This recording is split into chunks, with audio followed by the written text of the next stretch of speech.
You know, we're in a weird time right now. We're in a time where it's easier to get limited J's than it is toilet paper. I'm gonna have to start wiping my ass with shoes. Shoelaces? Just shoes. I'm not sticking. We ain't flossing. We're not flossing.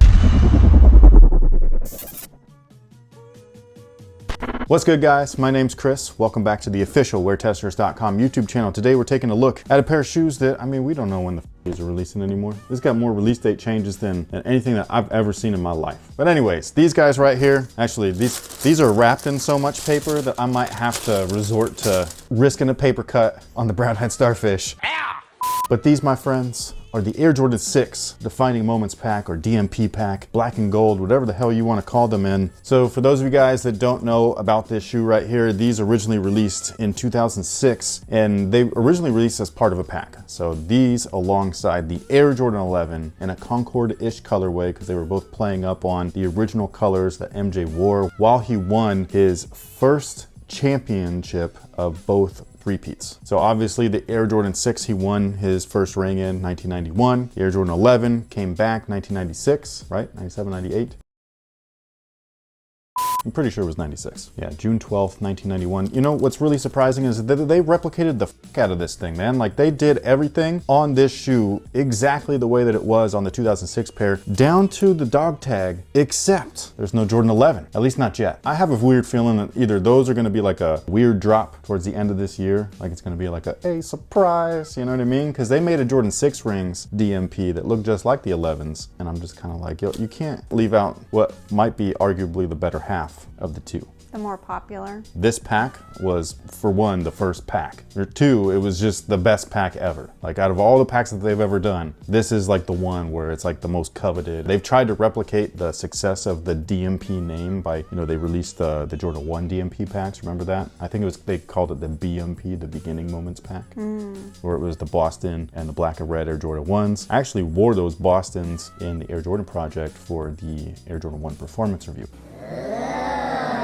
And then they did the Air Jordan 7 one where it came out with the Raptors and the Magic. Those were fresh. The Magic with the pinstripe on the little Widow Peak things, or the mountain peaks. And then they even did the actual like return to form DMP, which was the Air Jordan 13 and 14 for that last shot, the two shoes that he wore during his last championship with Chicago. And that pack was awful. The 13s were fresh, but those 14s, the shape of them was way the f off. But that was the last pack that they did that was like this, where it was black and gold, white and gold, all that stuff. Like, they really tried to play up on the success of the original pack, and it didn't work because those things sat like crazy and they all went on sale. It was nuts. So these guys right here are back again. To my knowledge, to my recollection, I never owned the original pack, but I have seen both the 6s and the 11s multiple times over the years, and to me this looks just like that. If nobody would have had this box out, this box is dope, by the way, but if nobody had this box and everything where you can clearly tell that this is not part of the package, and you just brought these out to me, I would have thought like, damn man, you kept yours hella clean. Icy bottoms and everything, like that's crazy. So yeah, they just did a really good job. I have really no complaints about the shoe. Like, I just think that they came out really good. Like, they look just like I remember, and that's fucking rare. In the day of retroing, when everything's different all the time, they did a damn good job on these. So hats off to everybody that was involved. I don't know who they were. Kudos. Now, as far as this particular pair goes, the material build is all synthetic. It's just like all the previous like Jordan 6s that we've come to know and love. So we got that Durabuck upper, even though it's not quite like the original Durabuck. And I'm not talking about original 06, I'm talking about like OG 91, like the OG of OGs, 1991. The real Air Jordan 6. But what these guys have is, again, that Durabuck feeling. It's got that rubbery kind of like feel to it and stuff, so I think it looks really cool. It is a dust magnet, so kind of have to brush them off a little bit and everything, but this stuff is also practically waterproof, you know, because I wear my my infrareds. That's my rainy day shoe. It's either those or the Black and Cement 3s. They look fantastic all the time, and I just really love them. So these don't have the 3M that these guys have, right? The reflective behind there. They also don't have the Nike Air on the back. Again, these are made true to the original of this shoe, whereas this one right here is made to the original of itself. If anything, I feel like the shape, like you're probably not gonna be able to see this in the video, but like, can you see the toe shapes and stuff like that? Well, this one looks almost better. Well, the infrared one just looks like it's kind of bulked up. Bulked up? Yeah. So you think that these look slimmer? Mm-hmm. Really? In what way? Mostly around the collar. The little earmuff things, they look very intense. That's weird because I feel like they're practically the same. Maybe it's the coloring on it. I'm not Maybe. sure. That was the one thing that they definitely tried to do with both of the original DMP versions of the shoes, is that they kept the color blocking basically the same as what he actually wore during those runs. And they just switched it with the actual color of the shoe and the color of gold because it was for winning. It's not really gold, but the championship trophy is gold and the rings and all that stuff. So that's what this is all about. They look damn good, man. These are fresh. I don't know, the lines on the infrared just like are screaming at me at the collar area. These right here? Yeah. That's because this material back here, they really tried to replicate what they did on the original. And basically the original had true Durabuck, which was a synthetic nubuck. And so I think that debuted on the Air Jordan 4. And what they ended up doing with all of those shoes, the Air Jordan 4, the Air Jordan 5, they started implementing these moldings, which they did in the 5. And then in the 6, for whatever reason, when they would heat mold everything, it would up the Durabuck, and so it ended up making it look like it was almost leather, even though it wasn't. It was the same exact material. It was an accident in manufacturing, so some pairs looked kind of like this, where it looks like a different material almost, even though this is not a different material. That's where like something like this, it all looks pretty uniform and stuff. And then a lot of OG enthusiasts, especially with this shoe, they really wanted this kind of look, and every pair is a little bit different. Like I said, I got 2 pairs of these. This pair looks like that, my other pair not as much. Yeah, and so it's just one of those things that they have not been able to replicate the accident that caused that, and I think that's actually pretty funny. But yeah, aside from the rubbery kind of feeling synthetic nubuck and stuff, we have a typical clear outsole. It does have a little bit of a blue tint to it. It's not anything crazy, but I do wish that it was a little bit more like the last one. That's the one thing that they haven't really reverted back to, except for with that Jordan 11. That was the 72 and 10 ones. I keep forgetting their nicknames, but they were clean looking. Hopefully they eventually do that, but honestly, like I have not had one of these blue tinted soles turn on me really like at all.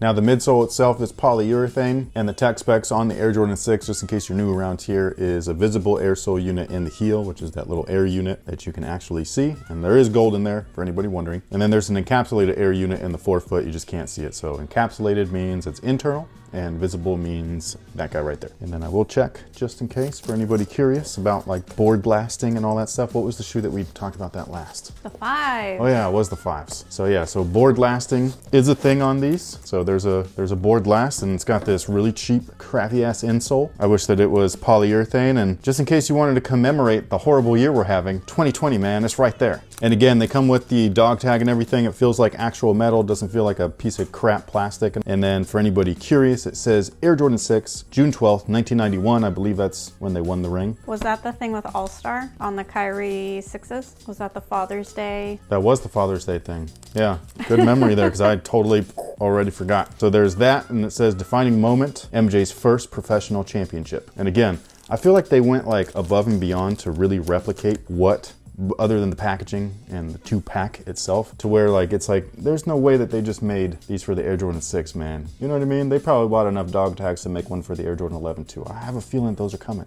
Maybe. I just have a feeling. And then the other features that are typical or standard on an Air Jordan 6, like the spoiler right here, branding on the back, they've actually done some extra things to them. So the spoiler is metallic. And then instead of the Nike Air branding on the back, we just got the Jumpman, and then we have a 23 with the gold like foil like style lettering and stuff pressed into the thing. And then we got the same thing right there. That was one of my things where I was like, man, that's dope. And then you do have the lace lock right there. I personally don't like these. I mean, I like them, but I don't wear them with my shoes. So I take them off and I put them in the box. These guys do fit true to size for anybody curious. So if you were interested in a pair, go ahead and order your normal size and you should be good to go. Other than that, like I said earlier, I think that these came out fantastic. The retail price though, $200. I can't remember what the original pack was. I think it was like $250. But anyways, enough bullshit. We're getting right to the part that you guys prefer. How many, like if you're gonna predict the future, okay. How many more times do you think that the date's gonna get pushed on these? Oh man, so like we're at like 3, I feel like, already. I think it might be more than that. It might be 4 or 5. Okay. When do you think that these are releasing? So what's the date right now? I don't f***ing know.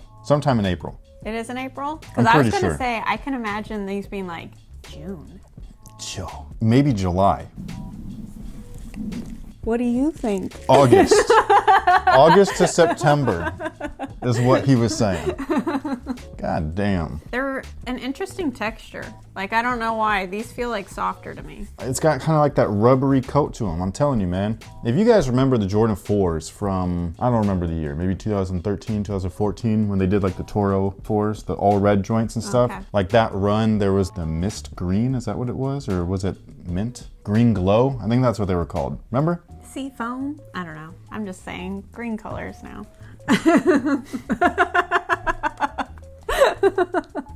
I was trying to be serious. I was trying to. I'm that pretty. kind of texture. I'm pretty sure it's a green glow, but it's that same kind of feel. But it's softer and stuff to the touch, and it bends better and all of that. So yeah, I just think that these came out really, really nice. And if you're a fan of the shoe, you should be happy with them and all that stuff. We do have a cool giveaway real quick though. If you wanted to grab that right there. Oh. So yeah, we're gonna actually give this to one of our random Discord community members and all that stuff. So if you're not a member already, just to let you guys know, the Discord community is who really helps fund this channel. They keep us alive and well and all that stuff, and they're the reason why we're able to do reviews on so many shoes. So we thank all of those people. They keep us from going crazy during... That too, because the community itself is awesome. Even if we're making fun of each other, which usually it's everyone making fun of me. But it's all good because I like that. I roast myself on a daily basis. But one of our local retailers right here, Phenom, I wear this hoodie all the damn time, and every time somebody's like, where'd you get that hoodie? Yeah. They actually did a pre-order for the hoodie, and they had a couple left over, so I was able to grab one of these, and we're gonna just give it away to one of our community members. So, but thank you so much to everybody that is part of the WearTesters Discord community. Thank you to everybody that's not as well. All of the people on YouTube, we appreciate you as well. Somebody doesn't understand though that they're one and the same. Like, people are like, why don't you do giveaways for your YouTube people instead of just your Discord people? I'm like, well, the Discord people are the YouTube people. Yeah, they wouldn't know about us if they didn't come to YouTube. And the last time that I did a giveaway on YouTube, we had somebody fake the winner's account. And so like I had picked somebody and I asked them to DM me, and somebody changed their Instagram name to look like it. Oh. And so I ended up sending off the giveaway item to the wrong person. He even like sent like troll pictures being like, I got it, you know what I mean? And then like all that and like kid that was supposed to win it was pissed. Yeah. Yeah, I know. Whoever that person is, if you still watch, you, dude. Like, you're a big dill hole, man. And with that being said, I hope you have no toilet paper for your ass. All that man. But anyways, thank you so much for watching. Thanks for everybody that supports us one way or another. But we appreciate everybody. And until next time, guys, have a good one. are you hungry? You think?